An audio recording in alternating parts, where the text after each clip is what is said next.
redressement. Puisque le programme ou les projections que je vous ferai plus tard ont déjà démarré depuis 8 mois. Monsieur le Président de l'Assemblée nationale, honorables députés, les actes que le Président de la République a posés depuis sa prise de fonction manifestent clairement ce tournant que notre nation se doit de prendre pour restaurer le crédit de l'État et de l'administration publique devant le peuple, ainsi que pour redresser toutes les dérives précitées.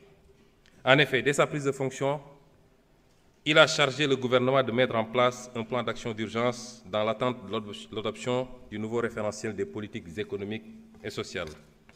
Dans ce cadre, le gouvernement a enregistré d'importantes réalisations au cours de ces 8 derniers mois qui ont balisé le chemin à la vision d'un Sénégal souverain, juste et prospère, ancré dans les valeurs fortes. Nous nous sommes tout d'abord attaqués à la mère des batailles, à savoir l'établissement de la situation de référence des finances publiques, de l'état des lieux des contrats au niveau des secteurs stratégiques et la reddition des comptes. Bref, un Sénégal juste plus que transparent et au meilleur standard de la bonne gouvernance. À cet égard, nous ne pouvions pas nous imaginer un seul instant que le mal était si profond. L'audit des finances publiques sur la période du 1er mars 2019 au 31 mars 2024 est à ce point particulièrement révélateur des dérives du précédent régime, avec notamment les niveaux du déficit budgétaire et de la dette publique minorés. Cette situation a eu notamment comme conséquence la suspension des financements attendus en 2024 du Fonds monétaire international et de la Banque mondiale et le gel du programme économique et financier appuyé par le FMI. C'est le lieu, une fois de plus, de rendre hommage au Président de la République, qui a préféré sacrifier à cet exercice de transparence plutôt que de démarrer son magistère dans le mensonge. Il nous est également apparu indispensable, dans l'environnement laxiste ayant prévalu durant le dernier régime, de procéder à la revue de tous les contrats signés dans les secteurs stratégiques, en vue de nous assurer de leur conformité à notre législation. Maximiser les retombées économiques et sociales pour notre pays et préserver les ressources pour les générations futures. Outre ces travaux, l'exigence de reddition des comptes a été étendue aux nombreux chantiers payés non achevés, les hôpitaux, les écoles et universités en construction, les maisons de la jeunesse, et j'en passe, aux soupçons de corruption, de surfacturation et de détournement de fonds dans des projets et sociétés d'État.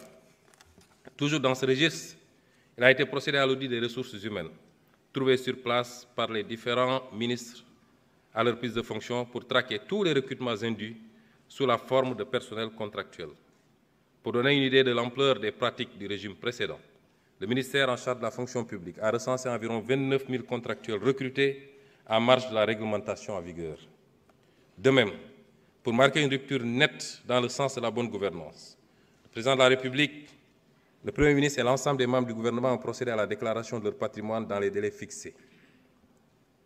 Enfin, de graves scandales ont été décelés dans la gestion foncière, qu'il s'agisse de l'occupation du domaine public maritime ou de l'accaparement de terres sans commune mesure par des privés et des sociétés civiles immobilières écrans, au niveau des lotissements des zones foncières, effectués notamment à Dakar, à Thiès, en particulier à Mbourkat.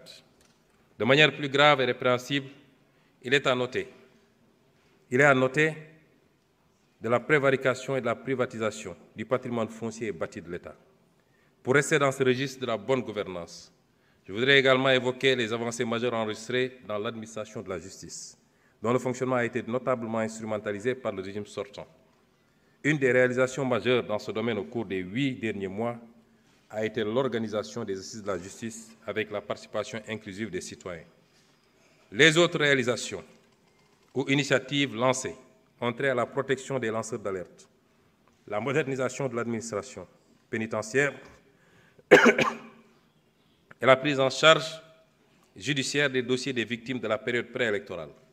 À cet effet, en plus de l'inscription budgétaire de crédits destinés aux victimes, il sera proposé à votre auguste Assemblée, dans les semaines à venir, un projet de loi rapportant la loi d'amnistie votée le 6 mars 2024 par la précédente législature. Pour que toute la lumière soit enfin faite et les responsabilités établies, de quelque bord qu'elles se situent. Il ne s'agit pas ici de chasse aux sorcières, encore moins de vengeance, car aucun sentiment de revanche ne nous anime. Loin de là.